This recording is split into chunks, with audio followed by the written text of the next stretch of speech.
Hi, welcome to the Sea Love Healing Surf Therapy Training, a trauma-informed approach for clinicians and facilitators. I'm Jess Ripley.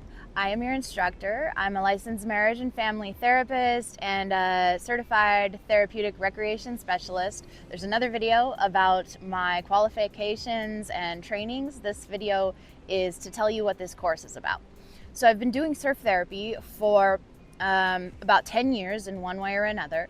And I am so amazed with how the field is growing, and I wanted there to be some guidance for helpers like you to create the most ethical, safe, and effective surf therapy programs possible. So that's why I'm making this training. And you might notice in the title that it says for clinicians and facilitators. So what that means is that both healthcare providers and non-healthcare providers can take this course. As of now, there is no regulatory board or formal education path for surf therapy. So both clinicians like therapists, psychologists, nurses can create a surf therapy program right now, as well as non-clinicians like yoga instructors or life coaches or people who just love surfing and want to be helpers. But there is a way to do that safely and effectively and with transparency. So in this course, there will be a lesson called Scope of Practice, where you're going to learn about those boundaries and how to be safe and clear about your qualifications.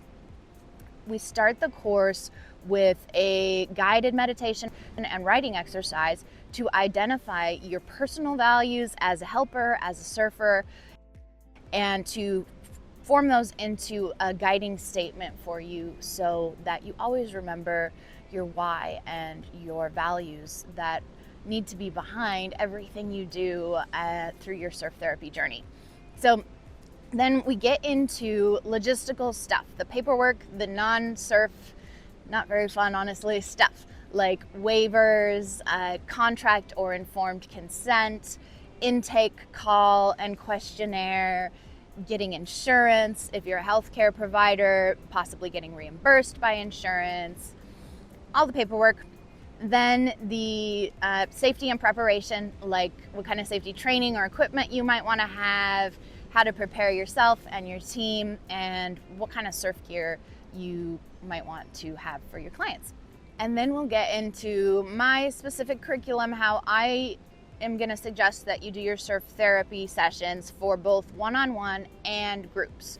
So I divide my sessions into sand time, water time, and a closing exercise to bring it all together. So I'm going to give you instruction all the way from meeting your client in the parking lot through the end of the session. And I'm going to also mention certain common mistakes that I've seen and how to avoid them or how to recover from them.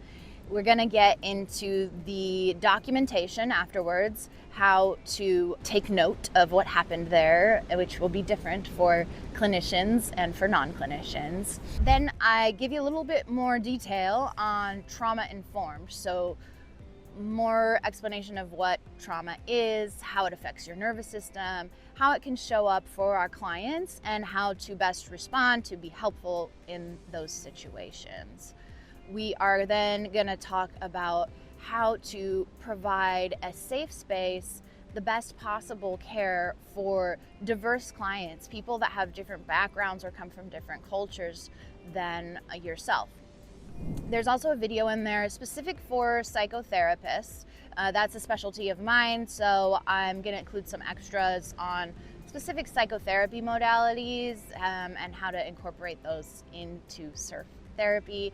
And we close up with a positive video about some of the benefits that clients and facilitators can experience from surf therapy. So whether you are a clinician or a facilitator, this course is designed to provide you with everything you need to create a safe, ethical, values-based surf therapy offering. This course is, there's a lot of content, so it's not meant to be taken all in one sitting. Take it in chunks, go at your own pace, and remember that big things happen not all at once. Big things always happen with lots of small parts coming together.